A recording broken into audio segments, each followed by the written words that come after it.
Bem, nós sabemos que em cada época, em cada etapa, em cada geração na história da humanidade, nós temos um momento específico no cronograma de Deus.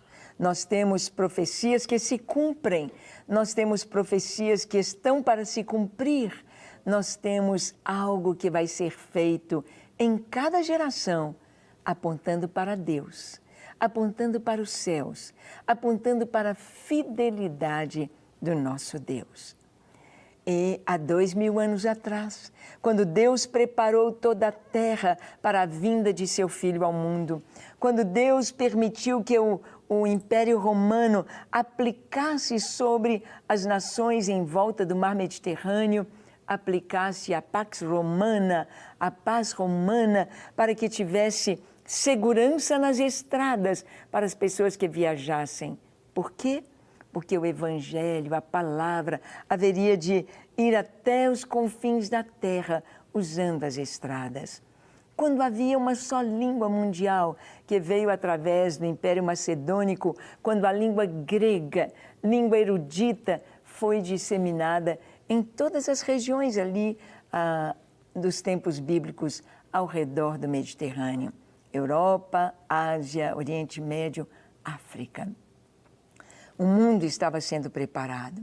Então, Deus toca lá no imperador César Augusto para fazer um recenseamento, para saber quantas pessoas, quantos estavam ali como seus súditos ali na Judéia.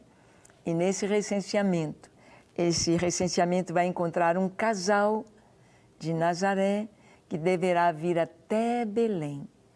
Eles estão casados, mas o casamento não foi consumado porque a esposa, Maria, estava grávida.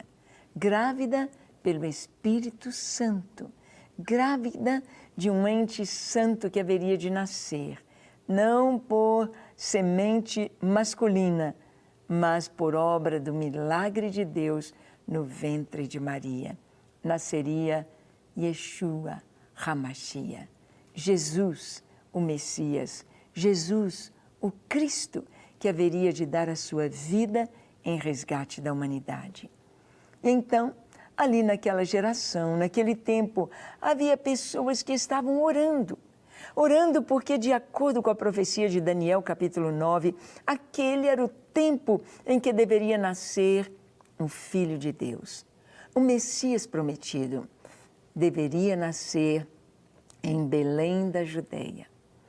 E a Bíblia vai nos contar que quando Jesus nasceu, ali em Jerusalém, algo especial aconteceu, exatamente no dia que Jesus seria apresentado no templo.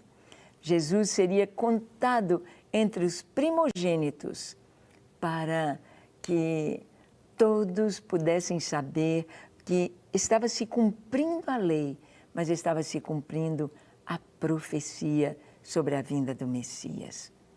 E olha o que aconteceu.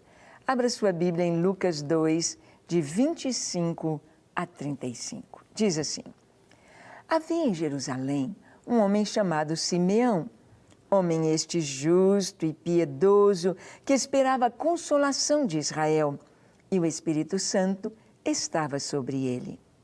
Revelara-lhe o Espírito Santo que ele não passaria pela morte antes de ver o Cristo do Senhor. Movido pelo Espírito, foi ao templo. E quando os pais trouxeram o menino Jesus para fazerem com ele o que a lei ordenava, Simeão o tomou nos braços e louvou a Deus, dizendo... Vamos parar aqui. O texto diz: havia em Jerusalém um homem chamado Simeão. Simeão, Simão, vem da mesma raiz da palavra do Shema, do verbo ouvir. É aquele que ouve, aquele que é ouvinte de Deus. Simeão é aquele que haveria de ouvir a voz de Deus. Ouvir. Simeão era um homem justo e piedoso, e que estava esperando a consolação de Israel, esperando a vinda do Messias, e o Espírito Santo estava sobre ele. Simeão era um sonhador. Simeão era um intercessor. Simeão era um homem ligado aos céus, que aguardava o cumprimento das profecias, aguardava a vinda de Jesus, a vinda do Messias em Jerusalém. Aquele que haveria de nascer em Belém da Judeia, aquele que haveria de ser o rei de Israel, aquele que haveria de salvar o seu povo dos seus pecados, aquele que haveria de estabelecer o reino de Deus em toda a terra, em todas as nações da terra.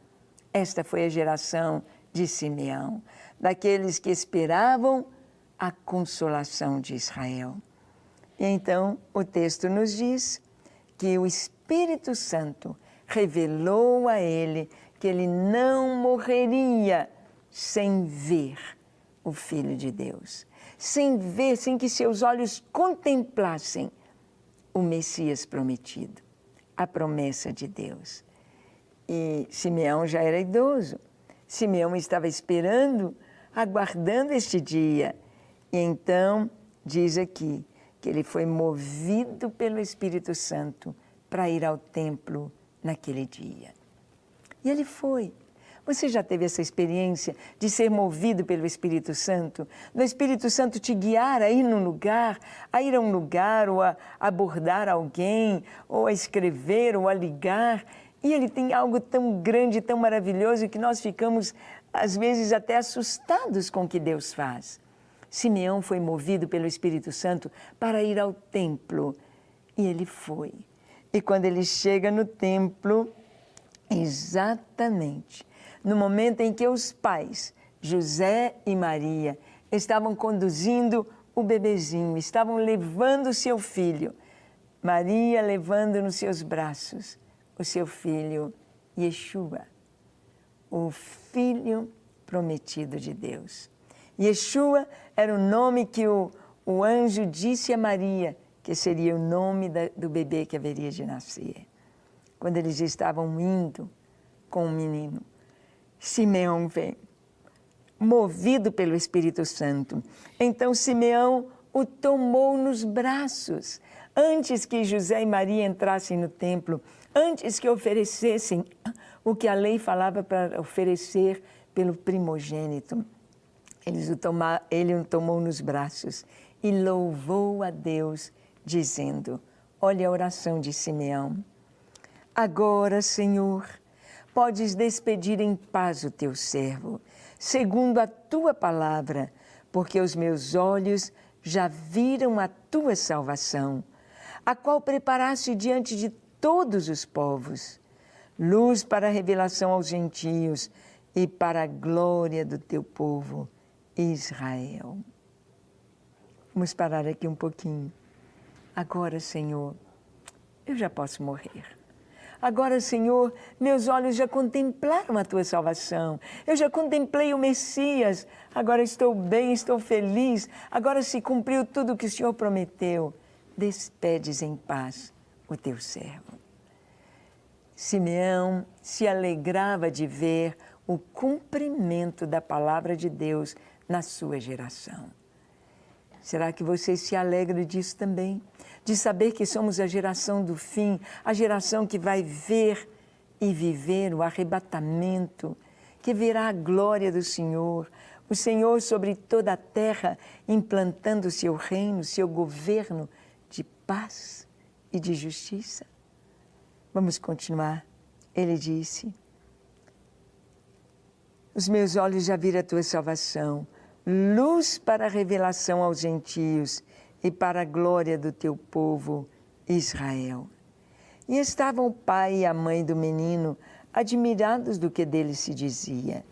Simeão os abençoou e disse a Maria, mãe do menino, eis que este menino está destinado tanto para a ruína como para levantamento de muitos em Israel e para ser alvo de contradição.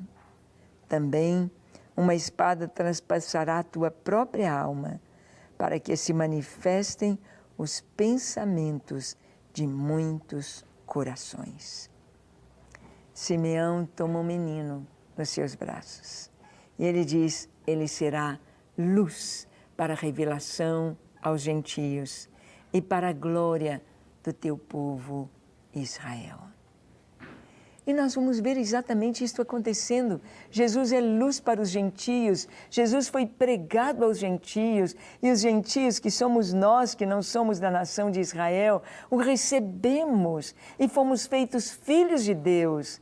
Nós cremos nele, cremos em Jesus Cristo, cremos em Yeshua HaMashiach, e para a glória do teu povo Israel.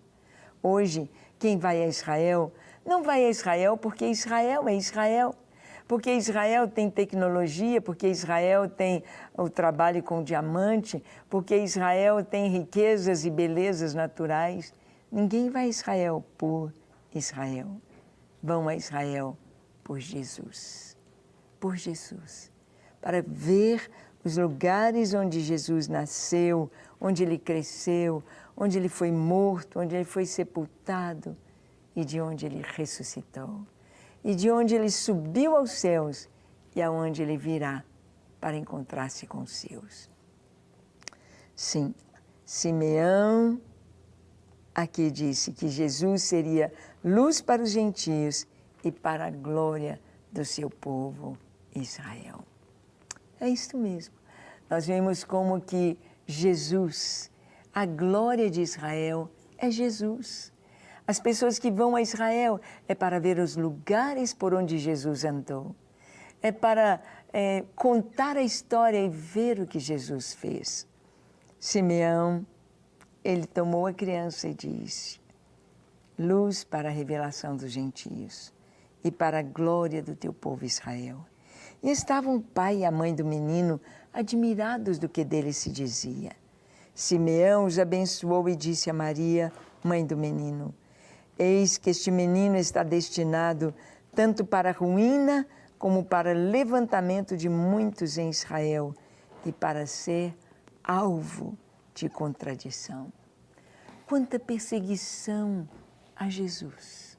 Quanta perseguição aos cristãos por causa de Jesus! Exatamente cumprindo o que está aqui. Ele será levantado para a ruína, ruína para aqueles que não creem, ruína para aqueles que não esperam, para aqueles que rejeitam a Jesus.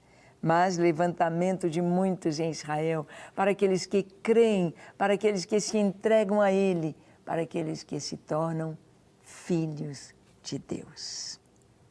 Simeão orou na sua geração. Eu e você temos de orar na nossa geração. Já agora oramos pela segunda vinda de Jesus, quando Ele trará juízo sobre a terra, quando Ele levantará e salvará Israel e colocará Jerusalém por capital nas nações de toda a terra.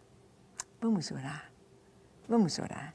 Feche os seus olhos, curve a sua fronte, se for possível, se ajoelhe. Ore comigo dizendo assim: Senhor, eis-me aqui em Tua presença. Eu abro o meu coração para que o Senhor faça em minha vida a Tua vontade. Para que, ó Senhor, todos os dias do meu viver, eu viva na Tua presença para a glória do Teu nome. Eis-me aqui para fazer a Tua vontade e para glorificar o Teu nome. Eu quero ser nas Tuas mãos uma bênção. Eu quero que a minha vida seja nas Tuas mãos uma coluna de fogo. Quero ser nas Tuas mãos bênção para que onde eu estiver, a Tua glória se manifeste. E através da minha vida, milhares sejam abençoados.